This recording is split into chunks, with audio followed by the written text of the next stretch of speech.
Hello, this is Robert Killen, Director of the Lane Small Business Development Center, and this is your Lane Business Update from Monday, June 8th. Today I want to focus exclusively on the Paycheck Protection Program Flexibility Act, which was signed into law back on Friday. This act we've been talking about in bits and pieces for the last week and a half. Today I actually want to go through section by section and share with you the 7 or 8 different aspects of this that are critical for you to understand, whether you're utilizing the dollars or perhaps you've been sitting on the sideline waiting to see if it's a good fit. So we'll dive into it, and I'll preface this by saying I think it's an excellent modification to the PPP.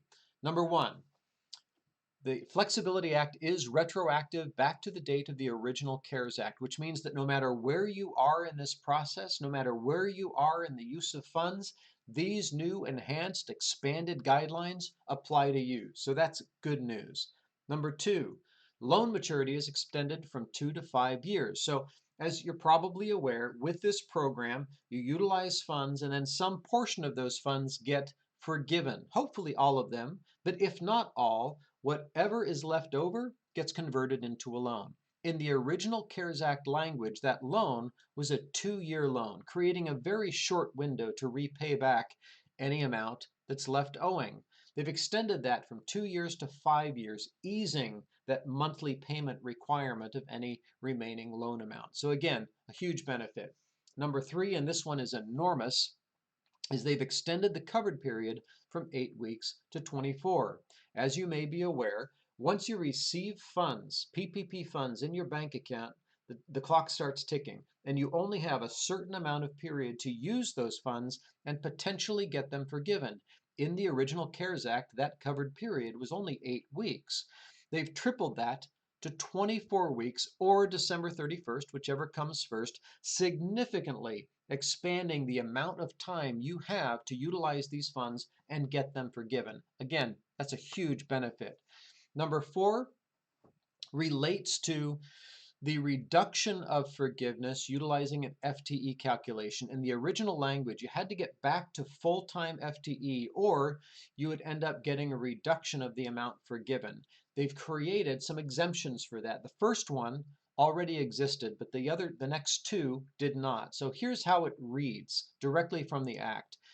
During the period beginning February 15th through the end of the year, the amount of loan forgiveness shall be determined without regard to a proportional reduction in the number of full-time equivalent employees if an eligible recipient in good faith is, one, able to document an inability to rehire individuals who were previously employed. That was already in the document. Two, is able to document an inability to hire similarly qualified employees for unfilled positions. That's new.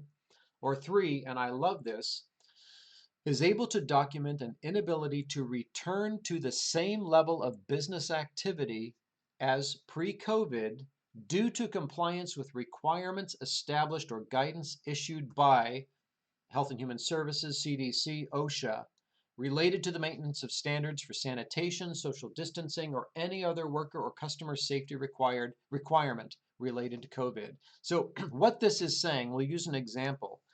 If you're a restaurant and you're splitting your tables apart, so you can't get as many people into your restaurant, you're not going to hire the same number of employees you had previously because you don't have as much work for them.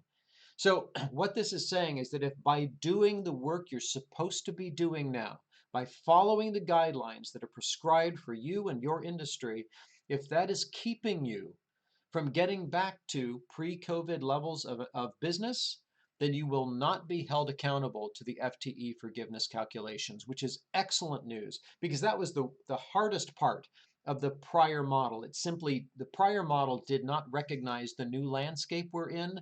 This does. I'm very happy to see that in the Flexibility Act. The next one, limitations on forgiveness. Now, in the original act, you had to utilize 75% of the funds you were given on payroll, leaving 25% for other things. They've reduced that amount from 75% down to 60%, giving you greater flexibility in the use of those funds. And that is also a good thing. Now, it has created what they're referring to as a cliff, meaning that the way it's written, it sounds as though if you don't use 60%, that you will have no forgiveness. So they've created a cliff that the Senate has asked the SBA to try and work out in the rules to avoid that, but currently it's written that way. Now here's something, I don't have too much of a problem with this, and here's why. Earlier, you had 8 weeks to spend 75% of your PPP dollars. Now, you have 24 weeks to spend 60% of your PPP dollars on payroll. What that means realistically is that if you can get back to 20% of your pre-COVID payroll and spend that 20% out over the next 24 weeks, you'll meet the number. So your business has to be almost at a complete standstill for you not to be able to meet that 60% requirement. So I'm not I'm not hugely concerned about that, but do know that they do call it a cliff, and when you hear about that, that's what they're referring to. By and large, I'm a huge fan of the Paycheck Protection Program's Flexibility Act. I think it creates an incredibly useful and usable financial tool for anybody, whether you're already in the process or have been thinking about it. I would think about it really hard. There are still dollars available. You can reach out to your bank, and if they're not participating, you can find one who is and still get in on the PPP dollars. Under this new model, I think it is an incredibly valuable financial tool, and I encourage you to explore it. Reach out to me, put comments below. I will get back with you. I will engage in conversation in the comments. I hope this has been beneficial. Share it, like it. We'll see you next time. Cheers.